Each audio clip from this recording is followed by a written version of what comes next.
Fuerzas públicas en Colombia. ¿Protección o abuso? El escándalo de los falsos positivos y el abuso de la fuerza pública en Colombia es un tema que hoy sigue resonando. Pero ¿cómo no hacerlo cuando las víctimas aún claman por justicia? Para nadie es un secreto ni tampoco es una mentira que a lo largo de su historia las Fuerzas Armadas Públicas, Patria, Honor y Lealtad, que juraron proteger a su pueblo y servirle por los siglos de los siglos, no seguían más que por sus propios intereses y los de quienes los dirigen, que muchas veces terminan contraponiéndose con los de su pueblo.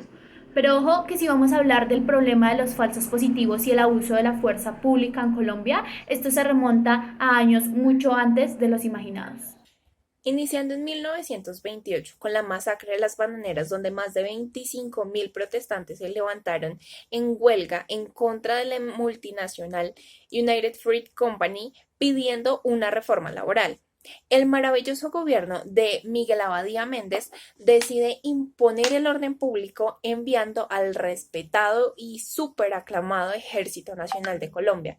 Este hecho concluye con la muerte de más de 1.000 huelguistas, a quienes primero las multinacionales explotaban y en segundo lugar el gobierno nacional decide hacerles valer sus derechos mandando a masacrarles sin razón alguna.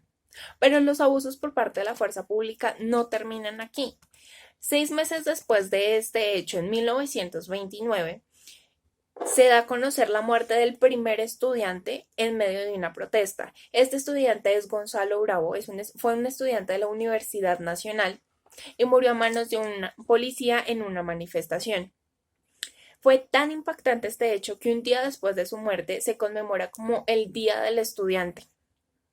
Si seguimos por la misma línea, en 1973 podemos hablar del estudiante Luis Fernando Barrientos, quien muere a causa de un disparo por uno de los agentes del DAS, muere también en una de las protestas estudiantiles y debido a este suceso en la Universidad de Antioquia se quema uno de los bloques administrativos y debido a su muerte se conmemora una de las plazas de la universidad y se le pone el nombre de Plaza Barrientos. Continuando con el relato de las múltiples tragedias sucedidas en este país a causa del exceso de la fuerza pública, no podemos dejar de lado el desastroso evento que ocurrió durante la toma del Palacio de Justicia en 1985, donde parte del personal que salió con vida del lugar, que eran trabajadores y cuerpo armado, tiempo después fueron registrados como desaparecidos, pero algunos otros aparecieron luego como bajas dentro del cruce de fuego entre el ejército y el M-19. Esto solo es algo que nos hace cuestionar el actuar o el correcto actuar de todas las fuerzas públicas en Colombia. Y es que la historia no termina ahí. Creo que ahí es tan solo el comienzo de años violentos que marcaron para siempre la historia de Colombia y que nos siguen marcando hoy en día. En el año 2002, respetadísimos oficiales de la Cuarta Brigada del Ejército Nacional, presentan cuerpos de 5 guerrilleros abatidos mientras intentaban tirar un puente y la represa de Guatapé. Como siempre, el ejército liberándonos del mal. Lástima que Gloria López tenga una historia para contarnos. Mi nombre es Gloria López. Yo soy la mamá de Erika Viviano. Y la última vez que la vi fue el 9 de marzo, cuando me pidió permiso para irse a una fiesta con su amiguita Daisy. Realmente yo no veía ningún problema en que lo hiciera, así que la dejé ir. 2 horas después de que se fueron, los vecinos me cuentan que mi hija y su amiga junto con otras 3 personas más aparecen muertas y reportadas por el ejército de la Cuarta Brigada como guerrilleras abatidas en combate. El ejército dice que querían volar un puente, pero pues realmente mi hija iba a una fiesta, no a volar un puente. Esa noche no pude dormir pensando en por qué a mi hija le había pasado esto. Al día siguiente, cuando fui al hospital a recoger el cuerpo de mi hija, un oficial del ejército me dice que no me preocupe, pues que el proceso está en una investigación, pero es muy difícil que a uno le digan que no se preocupe cuando uno sabe muy bien que su hija no era una guerrillera, sino una simple niña que quería ir a una fiesta. Como raro en este país, pues nunca se hace justicia. La fiscal del pueblo dijo que estaba impedida y hasta el sol de hoy nadie ha dicho nada acerca de lo que le pasó a mi hija y mucho menos de lo que le pasó a las demás personas. Tengamos una cosa en cuenta. La tragedia inicia cuando se le pone precio a la vida de un criminal, sumado a la avaricia de los altos mandos del ejército, quienes terminaron legalizando a personas inocentes.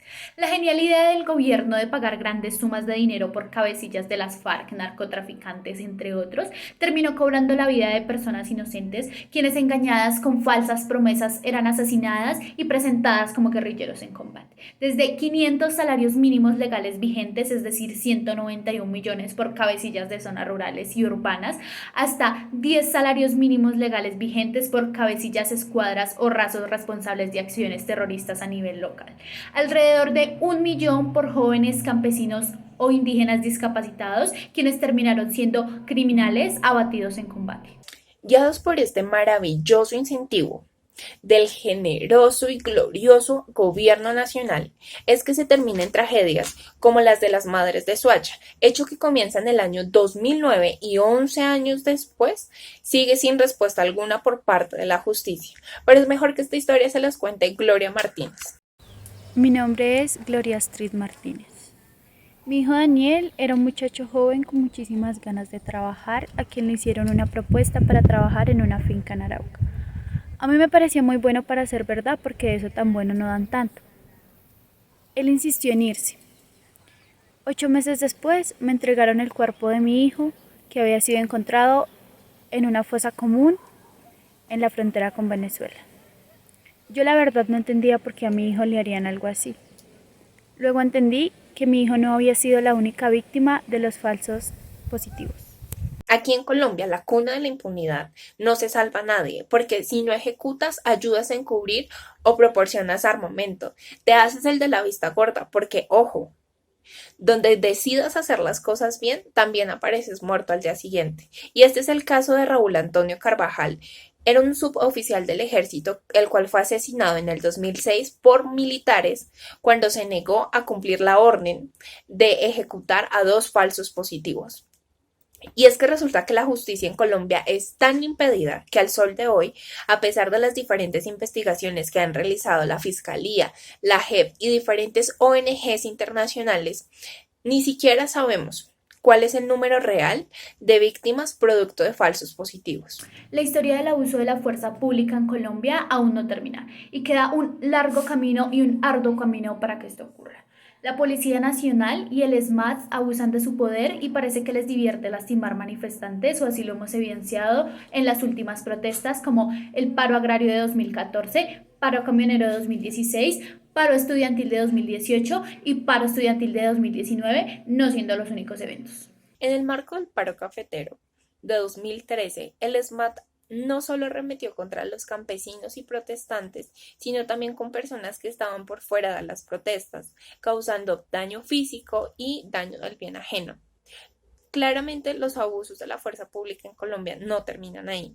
En el año 2016, durante el paro agrario, se registró la muerte de 3 indígenas en el departamento del Cauca a manos de los agentes del ESMAD. Del mismo modo, en el mes de julio del mismo año, durante el paro camionero, el protestante Luis Orlando Sáenz muere por un trauma craneoencefálico severo causado por una granada de gas lacrimógeno que disparó un agente del ESMAD.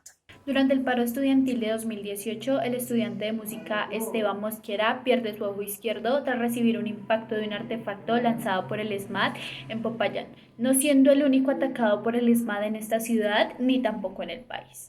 En todo el país ocurrieron arrestos ilegales, abuso de la fuerza, acorralamiento y golpizas a manifestantes. Menos mal que en Colombia todos podemos protestar y todos tenemos los mismos derechos. En el momento en el que se conocieron más abusos por parte del ESMAD fue en el paro nacional de 2019, dejando con su paso 4 muertos, entre ellos el estudiante Dylan Cruz, quien falleció tras un impacto en la parte posterior de su cabeza con una munición ilegal denominada Big Bang. También se conoce la cifra de 500 heridos entre protestantes y personal de la policía. Maravillosos derechos de los que gozamos en Colombia. Los abusos por parte de miembros del ESMAD y de la Policía Nacional aún no terminan. En febrero de este año, miembros del ESMAD ingresaron a la Universidad de Antioquia, siguiendo la orden del alcalde de Medellín, Daniel Quintero. Esto con el supuesto objetivo de controlar una protesta e implementar el protocolo antiexplosivos en las universidades. Para finalizar esta parte de los abusos cometidos por cuerpos de la fuerza pública, se pueden mencionar los nuevos descubrimientos por parte de la JEP que hacen referencia a las fosas comunes encontradas en Dabeiba. Estas fosas comunes hacen referencia a los restos de más de 50 personas que se presentaron ilegalmente como bajas en conflicto. Hay que tener en cuenta que entre ellos se encontraban cuerpos de menores de edad. Para que toda esta cruda historia del abuso de fuerza pública en Colombia termine de una vez por todas, se debe reconocer que las fuerzas públicas en Colombia vulneran al pueblo y es necesario una pronta reparación de los daños causados a las víctimas.